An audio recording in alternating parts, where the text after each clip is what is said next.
CCTV obstaja že od 20 let prejšnjega stoletja.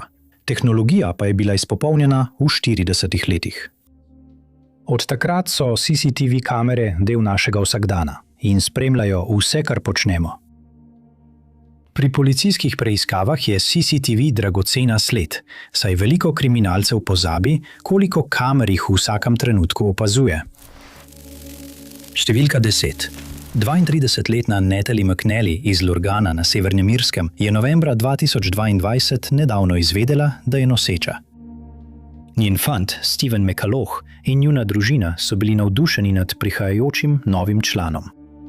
Samo mesec dni kasneje je Natalie izginila, kar je privedlo do enega najbolj zapletenih primerov na Severnem Irskem. Steven in Natalie sta se spoznala poleti 2022 prek aplikacije za zmenke in se takoj ujela. Steven je bil ustvarjalec vsebin in streamer pod imenom Vortex Saxon Nic 7, kjer je snemal videe o Dr. Whoju in prenašal živo, kako igra videoigre, kot je franšiza GTA. S približno 40,000 naročniki je bil na dobri poti, da si ustvari svoje mesto v svoji niši. V času svoje kratke zveze z Natalijo je Steven še naprej nalagal vsebine in upal, da bo nekega dne to prineslo dovolj denarja, da bo nova družina lahko živela od tega. V nekaj mesecih so njegov kanal in prenosi v živo postali ključni dokazi za zločin, ki ga je poskušal prikriti. 18. decembra 2022 je Steven zagnal svoj YouTube kanal in začel 6 ur dolg prenos v živo, kjer je igral GTA Vice City. Vendar so njegovi gledalci opazili, da je nekaj narobe. Običajno je komuniciral svojo majhno, a zvesto bazo oboževalcev, vendar je ob določenih trenutkih povedal, da danes zvečer zaradi tehničnih težav ne more komunicirati z njimi. Dan kasneje, 19. decembra 2022, je Steven prejel klic od gard, da so njegovo dekle, Natalie, našli mrtvo v njenem domu. Novica je pretresla majhno skupnost v Lurganu in začelo se je iskanje odgovorne osebe. Le nekaj ur po začetku preiskave so preiskovalci odkrili posnetke varnostnih kamer, na katerih je bil nenavaden moški, ki je hodil proti Natalijini hiši in nato stran od nje. Na kraju zločina ni bilo znakov boja, kar jim je povedalo, da jo je najverjetneje napadel nekdo, ki ga je poznala in mu zaupala. Steven je postal njihov glavni osumljenec, vendar je bil en problem. V času, ko je bila Natalija napadena, je v živo prenašal na spletu. Toda Stefan je skrival skrivnost. Ekipe za digitalno forenziko so pregledale njegove naprave in ugotovile, da je bil prenos v živo v resnici posnet 4 dni prej, kar je pojasnilo, zakaj ni mogel komunicirati s svojo publiko. Oboroženi s temi informacijami so preiskovalci še enkrat pogledali posnetke varnostnih kamer in ugotovili, da je bil to Stefan. To so potrdile izjave prič in dejstvo, da je bil njegov telefon več ur pred napadom neaktiven. Februarja 23. so Stefana aretirali in obtožili napada na Natalijo. Nažalost za Natalijino družino pot do pravice ni bila nič kaj gladka. Stefanovi odvetniki so vložili več predlogov za preložitev sojenja. Končno se je marca 26 porota zbrala na sodišču, da bi obravnavala primer in sprejela odločitev. Le nekaj več kot 2 uri potem, ko je bila porota odpuščena, so se vrnili v sodno dvorano s svojo sodbo in Stefan McCulloch je bil spoznan za krivega napada na svojo nosečo punco. Junija 26. je bil obsojen na dosmrtni zapor z minimalno kaznijo 31 let. Natalijina družina se je dolgo in trdo borila za pravico in želijo, da bi se Natalija spominjali po tem, kakšna je bila v življenju. Njen brat Neil je za BBC povedal, da je bila najboljša sestra na svetu, s srcem iz zlata. Drugi so jo opisali kot sončni žarek, ki je imel rad vse ljudi. Če vi ali kdo, ki ga poznate, trpi zaradi nasilja v družini, vedite, da pomoč obstaja. Če ste v ZDA, lahko pokličete 1-800 79 723. V Združenem kraljestvu 08 08 20 2 47. Kanada 187 09 70 90. Irska 1-800 341 90. ali pa se za več informacij obrnete na lokalno zatočišče. Tega vam ni treba storiti sami. Številka 9. Atene, Grčija. So dom 600 000 ljudem in so središče grške kulture in zgodovine. Ulice Aten so prežete s tisočletno zgodovino in civilizacijo ter vsako leto privabijo milijone turistov. Leta 26 so Atene prišle na naslovnice iz povsem drugega razloga. 28. aprila 26. se je dan v sončni deželi začel kot vsak drug.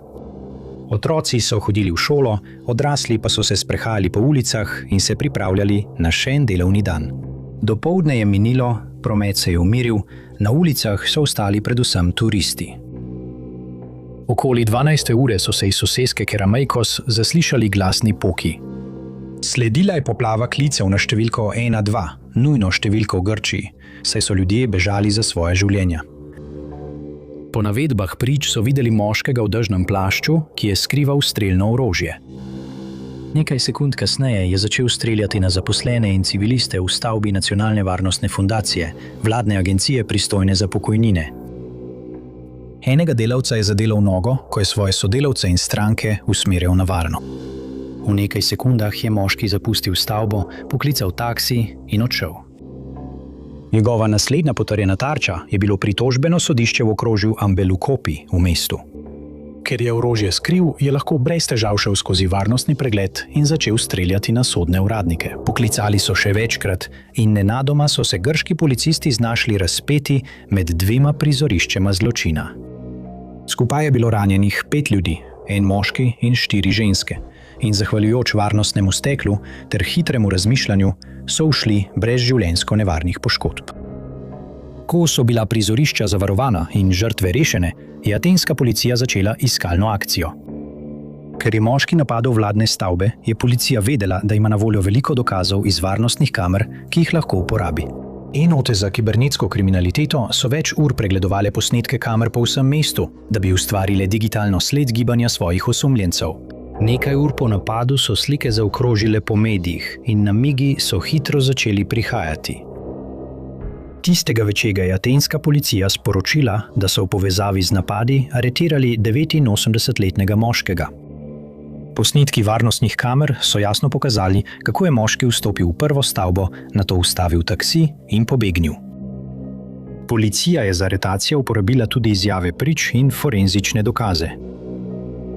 Upokojenec njegovega imena medijem niso razkrili in njegov motiv ostaja nejasen.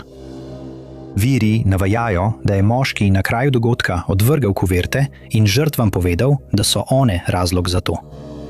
To ostaja zgolj špekulacija, vendar pa so nekateri v Grčiji namignili, da so lahko nizke pokojnine vplivale na njegov napad. Kazniva dejanja s strelnim orožjem so v Grčiji redka v primerjavi s preostalim svetom. Leta 23 pa so imeli 0,33 umorov s strelnim orožjem na 100 000 prebivalcev. Grčija trenutno dovoljuje zasebno lastništvo orožja, vendar s strogimi pravili glede dovoljenj. Primer proti upokojencu je trenutno v teku, policija pa ostaja molčeča glede tega, kako se bosta kazenski pregon in kazen odvijali. Številka 8. 18-letni Henry Novak je bil bister in obetaven mladenič. Poleti 25. je bil pravkar sprejet na univerzo v Southamptonu, kjer naj bi študiral računovodstvo in finance. Le nekaj mesecev kasneje bi britanska policija začela eno največjih preiskav v britanski zgodovini.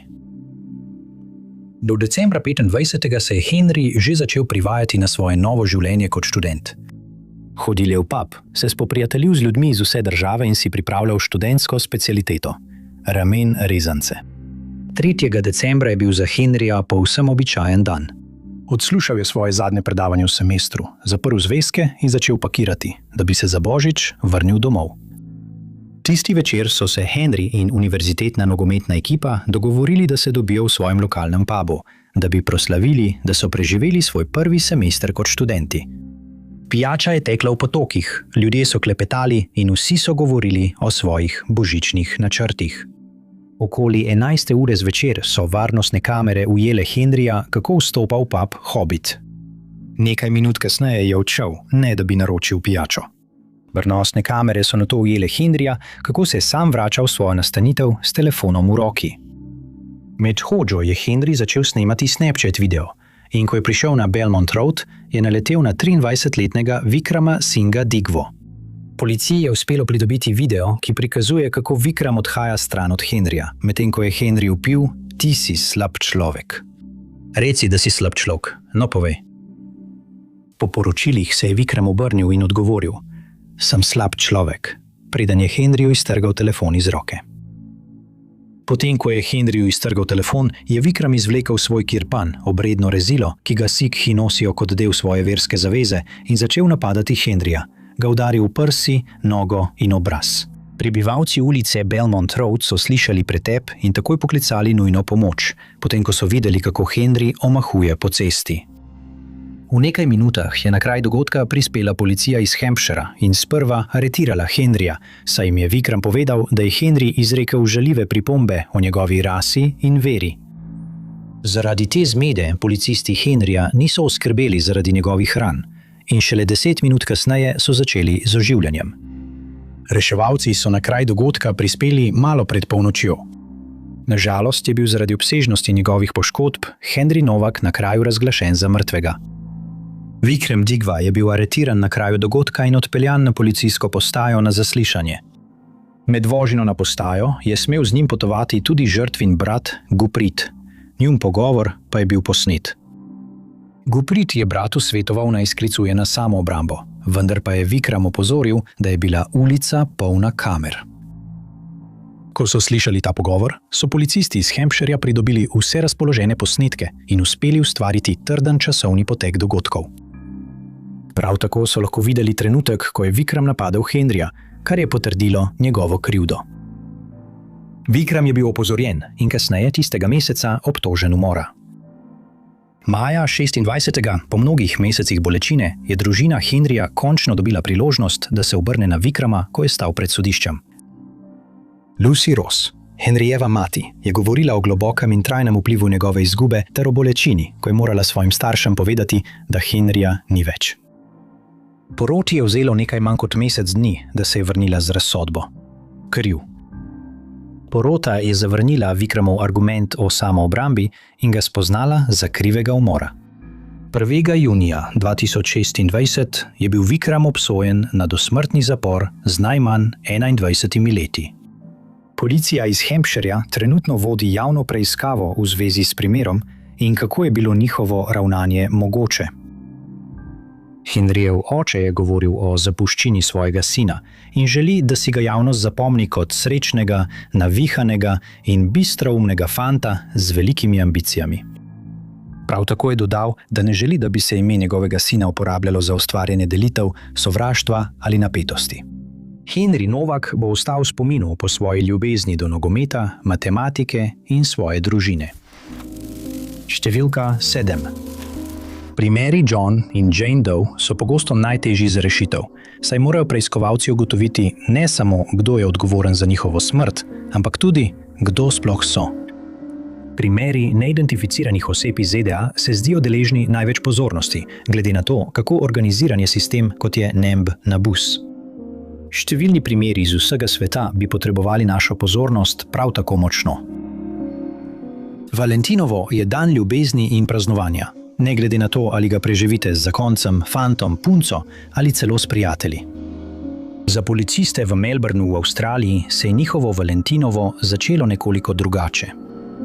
Ob 11. dopoldne so melbournski policisti odgovorili na klic z reke Mary Wallong, tik ob ulici Canning. Mimoidoči so opazili truplo moškega, ki je plavalo v vodi. Ko so prispeli na kraj dogodka, so našli moškega brez odziva. Kljub najboljšim prizadevanjem reševalcev mu niso mogli rešiti življenja in na kraju dogodka so ga razglasili za mrtvega. Ob času objave vzrok njegove smrti še ni bil razkrit, vendar si melbournska policija želi izvedeti njegovo identiteto. Po poročilih je bil moški bele polti, star med 21 in 50 let, imel je temne lase in obrazno poraščenost. Imel je več značilnih tetovaž. Mama 1964 do 2006 na desni podlakti, gospod konjska moč na desni podlakti, obris plamenov na levi roki in lik v slogu volnatega detla na zunanji strani desne roke. Našli so ga v temni majici s kratkimi rokavi z napisom Brivec spredaj, v črnih kavbojkah z okrašenim pasom, črnimi nogavicami, belimi športnimi copati in srebrno verižico. Moški ni imel nobenih identifikacijskih dokumentov, kar je otežilo postopek identifikacije. Med preiskavo so melbournski policisti naleteli na skrivnostno sled. 8. februarja 26. ob 20:10. Moškega je mogoče videti, kako hodi po ulici Duke Street v Sunshine Northu. Ta posnetek je bil posnet 6 dni, preden so našli njegovo truplo, in preiskovalci želijo natančno slediti njegovim korakom v dneh pred njegovo smrtjo. Posnetki varnostnih kamer, skupaj z digitalnimi rekonstrukcijami in fotografijami, so bili posredovani medijem, vendar do zdaj še ni bilo nobenih sledi. V tem primeru je na voljo le malo podrobnosti, zaradi pomanjkanja informacij, ki jih ima policija. Tetovaža z napisom MUM na njegovem podlakti je morda najboljša sled. Preiskovalci lahko te podatke uporabijo za preverjanje evidenc žensk, ki ustrezajo tem datumom, da ugotovijo, ali imajo katere od njih žive sinove. Do 26. julija melbournska policija še vedno ne ve, kdo je ta moški. Zasluži si, da dobi svoje ime nazaj in da je pokopan svojo družino v skladu z njihovimi prepričanji. Vsakdo, ki ima informacije o primeru melbournskega neznanca, naj se obrne na policijsko postajo Avondale Heights policije Viktorije na številko +0 393 767 ali jim pošlje e-sporočilo prek spodnje povezave. Če želite ostati anonimni, lahko kontaktirate avstralsko anonimno linijo za prijavo kriminala na številko +031 830 ali obiščete spodnjo povezavo. Številka 6. 4-letna Nancy Guthrie je bila opisana kot bistroumna, ostra in neodvisna ženska, ki se je trudila vzgajati svoje 3 otroke. Njena hči, Savannah Guthrie, je postala izjemno uspešna novinarka. Pisala je za NBC News in MSNBC, ter celo opravljala delo dopisnice iz Bele hiše v času administracij Busha in Obame. Do leta 26 je Nancy uživala zaslužen pokoj in živela sama v premožni soseski Catalina Hills v Tucsonu v Arizoni. V Catalina Hills živi okoli 50,000 ljudi in skozi leta si je Nancy v tem majhnem mestu pridobila veliko dobrih prijateljev. Vsi so poznali vse in vsi so se počutili varne. 31. januarja leta 26 se je Nancy vrnila domov po dnevu, ki ga je preživela s svojo družino. Naslednji dan je bila nedelja in Nancy je bila trdna v svoji veri. Zato je bila skupno zaskrbljena, ko se ni pojavila na spletnem prenosu bogoslužja v cerkvi Cornerstone Presbyterian. Nancy je rada obiskovala bogoslužja v živo, kadar je bilo to mogoče, vendar pa so s starostjo prišle tudi kronične bolečine in druge zdravstvene težave. Na srečo je v sodobnem času lahko cerkveni prenos spremljala z enim dotikom in nikoli ni zamudila pridige. Njena družina je kmalu opazila njeno odsotnost in so šli do njenega doma, da bi se prepričali, ali je v redu. Ko so prispeli, so našli prazen dom in takoj poklicali 911. V nekaj minutah je šerifov urad okrožja Pima prišel v hišo in preiskava se je začela. Preiskovalci so preiskali hišo v iskanju Nancy, vendar niso našli nobene sledi o njej. Sprva so verjeli, da je morda doživela zdravstveno nujno stanje, vendar se noben od njenih sosedov ni spomnil, da bi jo tisti dan videl ali slišal, da bi klicala na pomoč. Najbolj zaskrbljujoče je bilo, da so njen telefon, torbica in drugi predmeti ostali v hiši. Če bi odšla prostovoljno, bi odšla v naglici, vendar so preiskovalci dvomili v to teorijo, zaradi njenih kroničnih bolečin in omejene gibljivosti. Glede na Savannino slavo in položaj se je izginotje njene matere hitro razširilo in postalo viralno na družbenih omrežjih. Ljudje so izražali svoje mnenja o situaciji in mnogi so ugibali, kar je le še povečalo bolečino družine. Nekaj dni po začetku preiskave se je iskanju pridružil FBI, primer pa se je iz primera pogrešane osebe spremenil v primer umora. FBI je odkril posnetke varnostnih kamer iz hiše Nancy, pa tudi iz kamer v okolici. Posnetki, pridobljeni iz zgodnjih ur 1. februarja 2026, so prikazovali moškega s smučarsko masko, oblečenega v težka oblačila in z nahrbtnikom. FBI je prav tako navedel, da je imel moški v pasu pištolo. Neznani osumljenec je pazljivo obračal obraz stran od kamere, vendar mu ni uspelo popolnoma skriti obraza. Preiskovalci so analizirali tudi posnetke medijskih hiš in medijev, saj so njihove kamere ujele ključno sled. Na nekaterih posnetkih je bilo mogoče videti sled rdeče barve, ki se je vila od Nancyjinih vhodnih vrat. Ti posnetki, skupaj s posnetki varnostnih kamer, na katerih je bil moški, so bili posredovani medijem. Nekaj dni potem, ko je Nancy izginila, je njena družina prejela več odkupninskih sporočil. V enem izmed sporočil so zahtevali več milijonov dolarjev za njeno izpustitev, pri čemer so določili, da mora biti denar poslan v kriptovaluti. Junija letos je FBI ugotovil, da so bila odkupninska sporočila lažna, slabo izveden poskus prevarantov, da bi izkoristili primer in trpljenje družine za svoj dobiček. Kljub posnetkom varnostnih kamer ter drugim fotografijam in videoposnetkom, v primeru Nancy še vedno ni nobenih sledi. Oblasti verjamejo, da je bila odpeljana na silo, vendar pa ostaja skrivnost, kdo jo je odpeljal in zakaj. Družina Nancy upa, da se bo lahko varno vrnila domov, tja, kamor spada. Vsak, ki ima kakršnekoli informacije, naj se obrne na detektivko Regino Manzanedo iz šerifove pisarne okrožja Pima na številko 5203 51460 in navede številko primera 260 20 1080. Ali na pisarno FBI v Phoenixu na številko 623 4619 ali prek spleta na tips.fbi.gov. Številka 5. 26-letna Sally Grace Contarino je junija 26. odletela v Nevado, da bi uresničila svoje sanje. Sally, ki je bila prvotno iz Melbourna v Avstraliji, je več mesecev delala, da bi si lahko privoščila samostojno potovanje v ZDA, kjer je nameravala potovati po Kaliforniji in Nevadi. Le dan preden bi se morala vrniti domov, je izginila. Zdaj pa preiskovalci poskušajo ugotoviti, kje je. V začetku junija je Sally poletela iz svojega doma v ZDA, da bi začela svoje samostojno potovanje. Vse je bilo tako, kot si je želela, in tega potovanja se je že dolgo veselila. Ko je pristala, je poslala sporočilo prijateljem in družini, da jim sporoči, da je v redu. Svoje potovanje je začela v Kaliforniji, se ustavila pri vseh znamenitostih in svoji družini pošiljala veliko slik.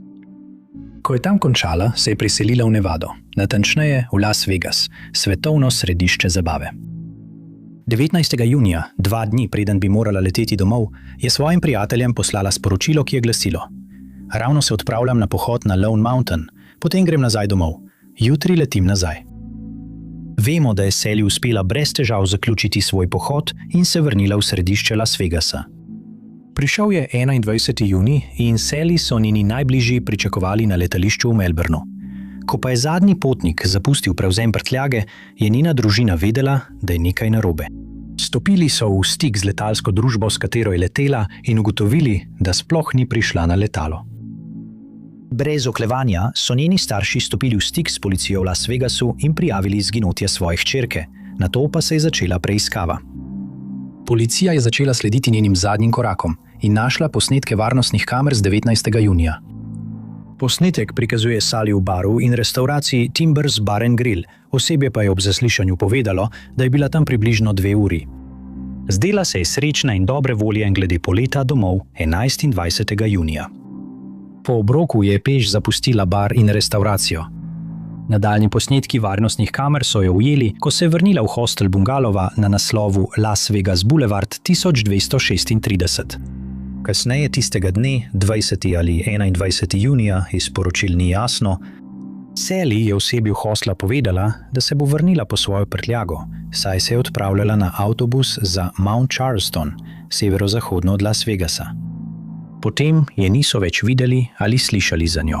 Ko je policija iz Las Vegasa prispela v hostel, so uspeli prevzeti njeno prtljago in druge osebne predmete.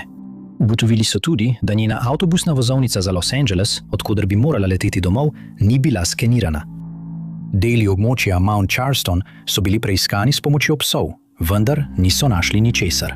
V zadnjih nekaj dneh se je na spletu pojavil zaskrbljujoč videoposnetek Sally.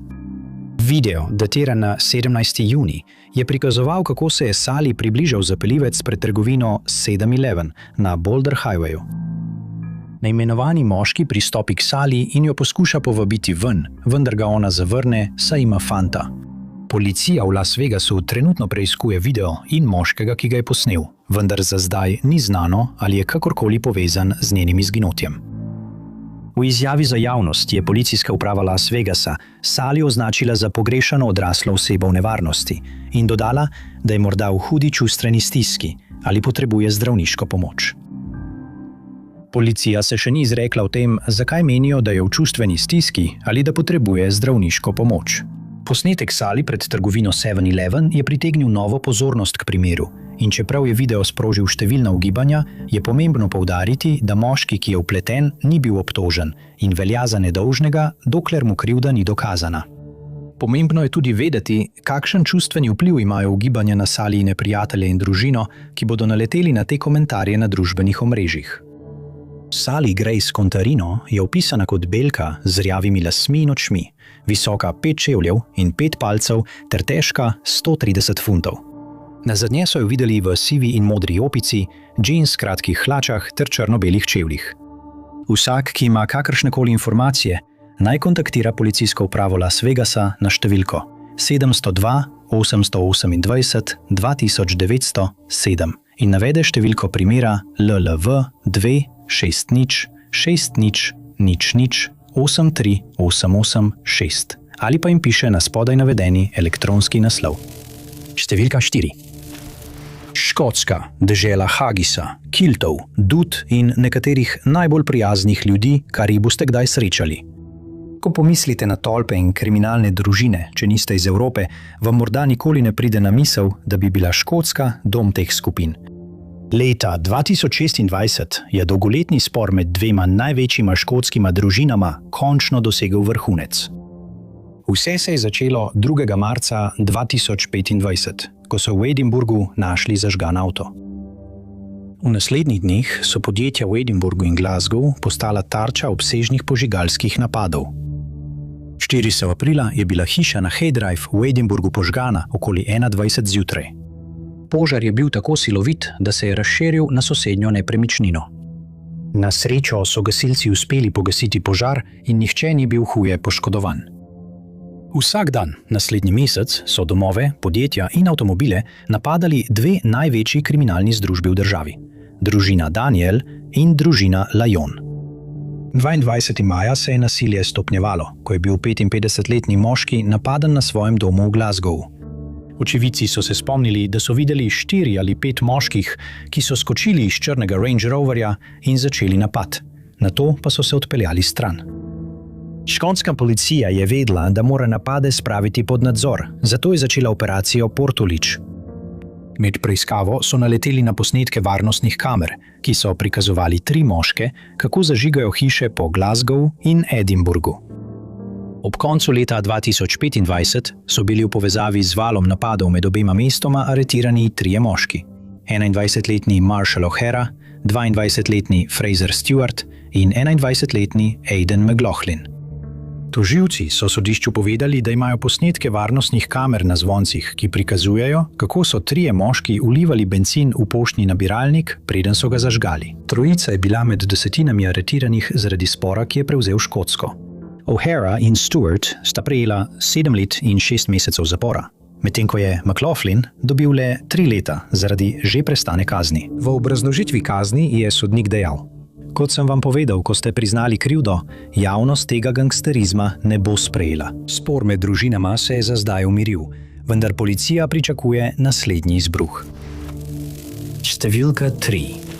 21. maja 2026 so policisti v Ho Chi Minhu v Vietnamu prejeli klic iz majhne restauracije.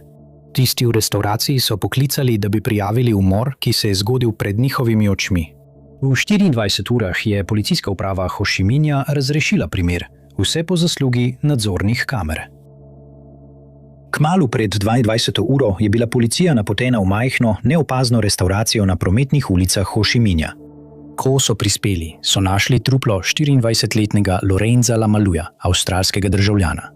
Sprva se je zdelo, da je bil Lorenzo v Vietnamu kot turist, a ko je policija izvedela več o njem, je primer postal jasen. V rodni Avstraliji se je mladi Avstralec vzpenjal po lestvici podzemlja. Po poročilih policija verjame, da je bil pokojni Lorenzo domnevno visoko rangiran član kokosovega kartela, kriminalne združbe, ki jo večinoma sestavljajo moški z Pacifika, Pacifiški otočani, Samoanci in podobno. Ime samo je bilo nekoč uporabljeno kot žaljivka proti Pacifiškim otočanom, zdaj pa si ga je ekipa prisvojila nazaj. Forenzične ekipe so lahko preiskale prizorišče in zelo hitro v preiskavi so odkrili, da je bila ulica, kjer se je zločin zgodil, posejana z nadzornimi kamerami. Posnetke iz 21. maja so pridobili in v nekaj minutah je bil primer rešen. Na slikah iz posnetkov sta vidna dva moška, ki hodita proti Lorencu v restavraciji. Ko se približata, segata v žepe, izvlečeta strelno orožje in ga napadeta tam, kjer sedi. Zaradi obsežnih dokazov iz varnostnih kamer je bilo za aretacijo potrebnih le 72 ur. 27-letni Va, za katerega verjamejo, da je sprožil strel, in 23-letni Tafija Steve sta bila aretirana in obtožene v povezavi z incidentom. Preiskava proti obema moškima še poteka. Eden izmed njiju pa je priznal, da je bil najet za izvedbo umora. Številka 2. 75-letni Chris Bagzarian je bil opisan kot prijazen gospod, ki je ljubil svojo družino in skupnost. Chris je bil vdovec že več let in je živel sam v svojem domu v Sydneyju. 13. februarja 2026 je Chris skrivnostno izginil. Posnetki varnostnih kamer pa so policijo pripeljali do odgovornih. Chris je imel ustaljeno rutino, ki se je rad držal, zato je njegova družina vedela, da je nekaj narobe, ko se jim do popoldneva 13 ni oglasil. Bil je priden dedek, stric in oče in njegova družina je vedela, da nikoli ne bi izginil po lastni volji. Glede na njegovo starost so policisti v Sydneyju hitro ukrepali in začeli iskalno akcijo, ki je trajala 11 dni. Med začetno preiskavo so odkrili znake vloma v njegovo hišo v predmestju in vedeli so, da morajo raziskati še globlje. S pomočjo nadzornih kamer in kamer na hišnih zvoncih so policisti odkrili posnetke iz zgodnjih jutranjih ur 13. februarja. Na posnetku je mogoče videti avto, poln ljudi, parkiran pred njegovo hišo, medtem ko dva moška hodita gor in dol ter pregledujeta območje. Preiskovalci so te slike razposlali javnosti v upanju, da jih bo kdo prepoznal ali prepoznal njihov avto. Medtem so policisti domnevali, da je bil Chris ugrabljen iz svojega doma okoli 5 ure zjutraj in odpeljan na drugo lokacijo. Te sume so potrdili, ko so Chrisove posmrtne ostanke našli odvržene na obrobju Sydneyja. Mrliški oglednik je ugotovil, da je Chris preživel približno 40 ur potem, ko so ga odpeljali iz njegovega doma. Policija je več mesecev neutrudno delala, začela preiskave in sprejemala namige javnosti. Zahvaljujoč posnetkom varnostnih kamer in drugim dokazom je bilo v povezavi s kaznivim dejanjem aretiranih več moških. Sydneyska policija je po aretacijah nagovorila medije in izjavila, da je bil Chris tarča zaradi zamenjave identitete. Ljubečega dedka so zamenjali za sorodnika Dimitrisa Tepanjana, premožnega poslovneža, ki je živel v bližini. Primer proti moškim je trenutno v teku, avstralski pravni sistem pa se pripravlja na njihove sodne procese. Chrisova družina je podala izjavo za medije, v kateri so povedali, da si želijo, da bi ga ljudje zapomnili po njegovi dobrosrčnosti. Bil je predan oče, brat, stric in dedek. Bil je globoko ljubljen, nežen in najprijaznejša oseba, kar jih poznamo. Nekdo, ki ne bi nikoli nikomur storil nič žalega. Številka 1. 6-letna Natalija Villalobos je bila v svoji rodni Kolumbiji dobro znana manekenka in vplivnica. Na Facebooku, Instagramu in TikToku je zbrala več tisoč sledilcev in si je svoj doseg še naprej širila. 3. ali 4. junija, viri se razlikujejo, je Natalija rezervirala sobo v luksuznem stanovanjskem bloku v Bogoti, glavnem mestu Kolumbije, za 14-dnevno bivanje. Prvih 13 noči je minilo brez incidentov. Natalija je zapuščala svoje stanovanje, da bi se udeleževala sestankov, večerij in raziskovala mesto. 21. junija, na dan, ko bi morala Natalija odjaviti svoje bivanje, je dan minil in odšel. Ni jasno, ali se je uradno odjavila iz stanovanjskega kompleksa. Vemo pa, da je naslednji dan, 22. junija, čistilka vstopila v stanovanje, v katerem je bivala, in jo je preplavil močan vonj. Čistilka se je približala kopalnici, da bi našla vir vonja in ugotovila, da je bil prhi zapuščen kovček. Zaskrbljena je čistilka odprla kovček in v njem našla ostanke Natalije, ki so bili natlačeni van. Kraj dogodka so zavarovali, nato pa je prispela policija iz Bogote in začela preiskavo. Policija je takoj začela sumiti, da je v stanovanjskem kompleksu vpleten še nekdo in iskala morebitne sledi. Takrat so naleteli na posnetke varnostnih kamer, na katerih je bil 46-letni Matthew Foster Smith, britanski zdravnik, ki je dopustoval v Kolumbiji. Posnetki so prikazovali, kako je Matthew odnesel posteljnino v pralnico stanovanjskega kompleksa, preden je ponoči odšel. Kolumbijska policija je kasneje odkrila še druge fizične dokaze, ki so nakazovali, da je Matthew vstopil v Natalijin apartma, ko je bila sama. Oblasti so prav tako trdile, da je Matthew napadel Natalijo, preden je njeno telo spravil v kovček. Toda ko so oblasti to ugotovile, je Matthew že pobegnil na jug, v Ekvador. Zanj je bila izdana mednarodna tiralica in 26. junija 26. leta je potem, ko je videl naslove v medijih, dal ekskluzivni intervju za časopis The Sun. Nisem bil jaz. Gledal sem tekmo Anglija proti Hrvaški na velikem zaslonu v irskem baru. Po tekmi sem šel v nakupovalni center. Potikal sem se naokoli, kupil sladoled in se kasneje vrnil zaradi iger. V tem času so v javnost prišle informacije o prejšnjih aretacijah Matthewja. Leta 2020 je odslužil 18 mesecev zapora zaradi zalezovanja svoje bivše dekleta v Dorsetu. Prav tako je na spletu razširjal njene zasebne slike. Leta 2024 je bil obsojen na 2 leti zapora v še enem primeru zalezovanja, kar je sprožilo vprašanja, ali so bili napadi na Natalijo naključni ali načrtovani. 27. junija 2026, le dan po intervjuju za The Sun, so Matjaža aretirali na mednarodnem letališču Quito v Ekvadorju, kjer so uradniki sumili, da poskuša pobegniti nazaj v Združeno kraljestvo. Izročen je bil Kolumbiji, kjer je bil uradno obtožen napada na Natalijo. Če bo spoznan za krivega, Matjažu grozi 40 do 50 let zapora. Župan Bogote, Carlos Galán, je v izjavi zapisal: V Bogoti tisti, ki stori dejanje, plača ceno. Natalijina mati želi, da bi se njene hčerke spominjali po njenem svetlem, živahnem duhu in upa, da bo njen primer pripomogel k ustvarjanju novih pravnih zaščit za ženske po vsej državi. Če vi ali kdo, ki ga poznate, trpi zaradi nasilja v družini, vedite, da pomoč obstaja. Če ste v ZDA, lahko pokličete 1-800 799 7233. V Združenem kraljestvu 0808 2N 0N 247. V Kanadi 1-888 709 9090. V Kolumbiji 01-800 1112 137. Ali se za več informacij obrnite na lokalno zatočišče. Tega vam ni treba storiti sami.